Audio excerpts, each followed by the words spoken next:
Ask Reddit, what's the biggest screw up you ever made that was fixed before anyone knew about it?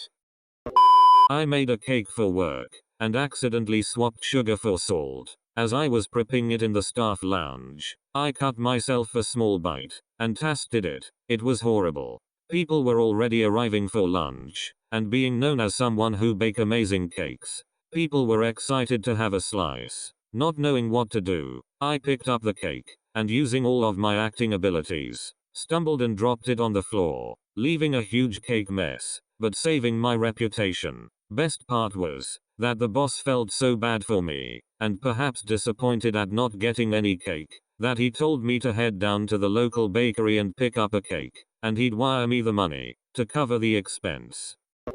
When I was in culinary school, the class that was about to graduate got to judge the students taking their midterm exam. One of the students I was to judge swapped sugar for salt in his apple tart. Considering there's basically no table salt in the entire building and that he had to have used kosher salt, I have no idea how he did it. It's so different. The kid caught the mistake before he presented the tart for judging and told the chef instructor. The chef declined to pass this information along to us and had a good chuckle at our expense. It was absolutely disgusting.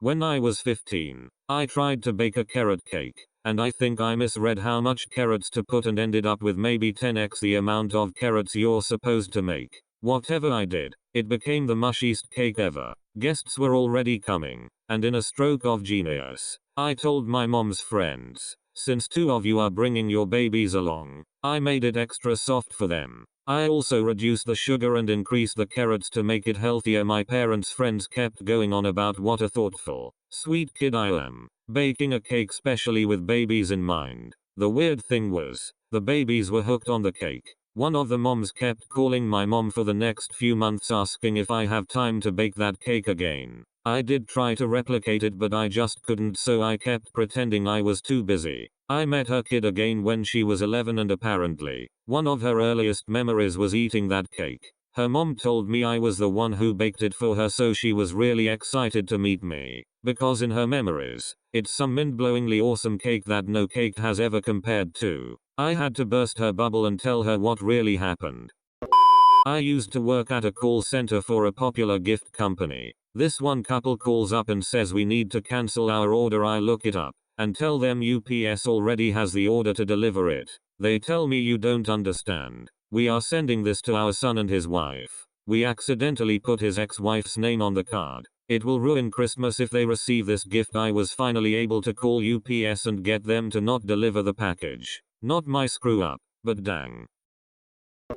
I am a veterinarian. The office I work at, it open 24/7, but there aren't many workers around from about 2 o'clock to 4:30 a.m. One night it was Christmas Eve and I offered to stay. I was there with 2 other people and it was about 4 a.m. The 2 others went out to get some coffee. I stayed back and watched the animals while they were out. There weren't many animals, but there was a parrot. A few minutes after the other workers left, the parrot started screaming. It started making these hideous wailing sounds, so I went to see it and it had gotten its toe stuck in the latch to open the cage. I opened the door to free it and it flew out. I chased after it, but then I lost it. It was being quiet so I couldn't hear it and it refused to come out. Then the other workers came back and I went into full panic mode because I had just lost a very ill bird that was supposed to go home at 7:00 a.m. Just as they walked in, I made up some bullpoop excuse as to why I couldn't chat with them and I went looking for the bird. Luckily it screeched again and I found it and put it back. Nobody ever found out, but I panicked a little when someone came in to do x-rays a little later and yelled out, "Why is there bird poop on the computer?" I spilled red wax all over cream carpet when I was about 16. Then carefully cleaned it all up using printer paper and an iron. You lay the paper over the wax, iron on low heat, and it transfers the wax from the carpet to the paper. What made it harder was that my mum, one of those really particular, house-proud people, was napping in the next room the whole time. Had to do all of it without waking her up. When we moved out, there was a tiny stain still there, but she never picked up on it until then. I was sending a porn link to my girlfriend and accidentally shared it to my Facebook wall instead of in a message. I don't know how. I must have been tired or drunk or something. We're talking hardcore lesbian anal gang rape porn here. I didn't even realize I'd done it until the following day. I woke up to a message from Facebook telling me they'd auto-removed my post because it appeared to be spam. The message contained a link and my heart almost jumped out of my chest and ran away. I don't think anybody saw it. Thank God. I've never been so grateful to a robot in my entire life.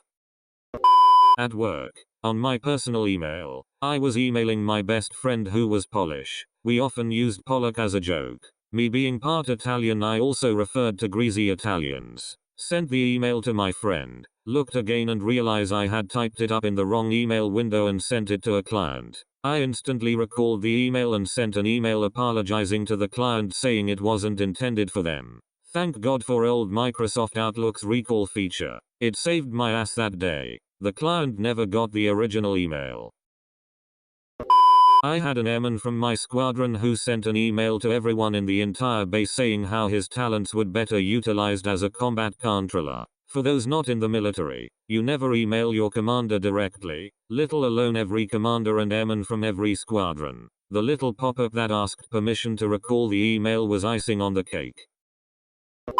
Always growing up, my mom told me not to overload the dryer. It was one of those fancy expensive ones and she didn't want it to break. For years she said this and I never took her seriously. Then one time after I moved out they had me house sit for a weekend. I brought literally all my laundry and washed it in a single load. Stupid, I know. Ended up breaking the dryer. They were coming home the next day Sunday. I went full repairman and took the entire thing apart. Or at least getting the whole front off and getting into the meat of the thing. Turned out I snapped the band. Called everywhere and no one had the band. Ended up finding this random store downtown that specialized in washer and dryer repairs. Went in and bought a band similar to what I needed. Went home.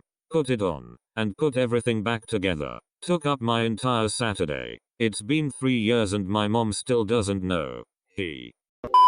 Parents went out for the weekend. I wasn't a bad kid so there was only one rule. No hookah in the living room. Easy enough. Smile and wave.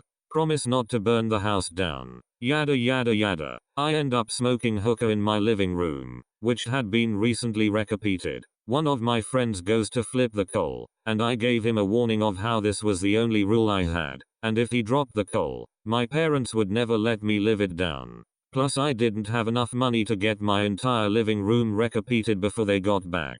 He nods, and goes for the coal. Next thing I know, the red hot coal falls onto the carpet, and starts sizzling a nice burn hole directly into the center of the rug. I jump for it, attempting to pick up the hot coal with my hands. I succeed in getting the coal back onto the hookah, but not before shooting a bunch of embers onto a floor mat by the door. The floor mat was a surplus section left over from the new rug, and luckily had the same wear and weave pattern as the area I had burned. Luckily, one of the friends I was with had a father who installed rugs professionally. On Sunday, George, who we now call the carpet whisperer, worked overtime on his hands and knees to patch the spot I had burned. A half hour before my parents got home, George finished up, and left me the burned cutout piece, promising not to tell my parents. He did leave me with the burned section he cut out, which I still have tucked away for a special day.